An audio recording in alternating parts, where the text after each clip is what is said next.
Well, remember that NEDLAC is an organization that brings organized business, labor, government, and community together. So there are obviously different expectations from the social partners, which I'm sure that you're also going to be interviewing and engaging with. However, in the State of the Nation address last week, the president indicated that there was going to be some relief, both to workers and to people who are grant recipients, and particularly in respect of the relief from the Unemployment Insurance Fund. There has been discussion at NEDLAC about how that can happen, with a particular focus on those sectors who were hard hit by the lockdown at the end of the year, particularly in tourism, hospitality, and liquor. Yeah, absolutely. In fact, that was my next question to you. That was one of the biggest things to come out of the State of the Nation address last week, the announcement that TERS and UIF would be extended up until March. I mean, given how the economies or the industries that you've just mentioned have been impacted by the pandemic, is March as far as we can go? I mean, are you hoping it might be extended even further? Well, remember that what will be happening now hopefully from the 1st of March, is that employers of workers who could not work since the 16th of October last year will be able to apply for benefits and get their money, in a sense, retrospectively. Yes, if there is going to be continued lockdowns and the inability of some sectors to work, so for example, liquor retailers, then there would be an expectation, and there has been an expectation that relief should be extended.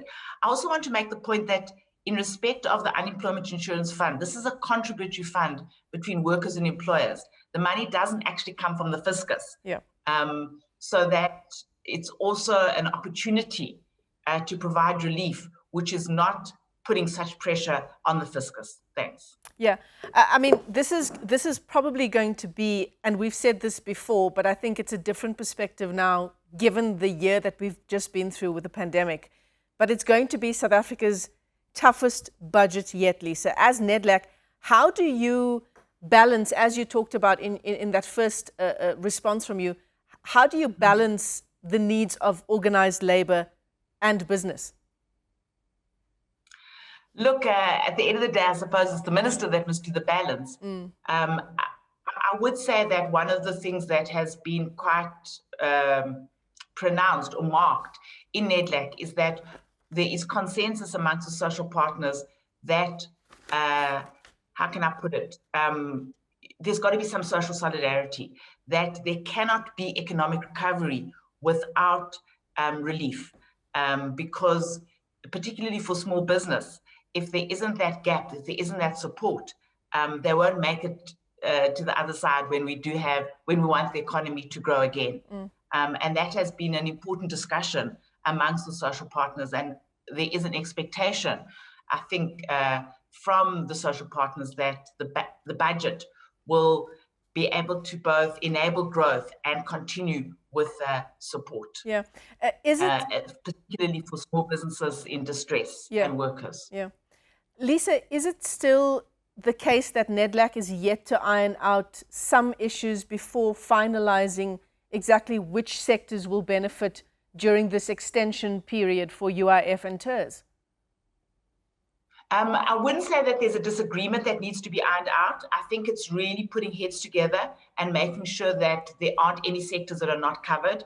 For example, if you look at something like the liquor industry value chain, workers that would also be impacted upon are, for example, workers in packaging and glass, which you may not immediately think would be impacted upon. So that's the work that is being done currently in NEDLAC, and we should be finalising it within the next day or so. Lisa Seftel, thanks so much for coming on to the AM Report this morning. She is NEDLAC's Executive Director, of course, as we continue with our build-up to the Finance Minister's budget speech taking place tomorrow.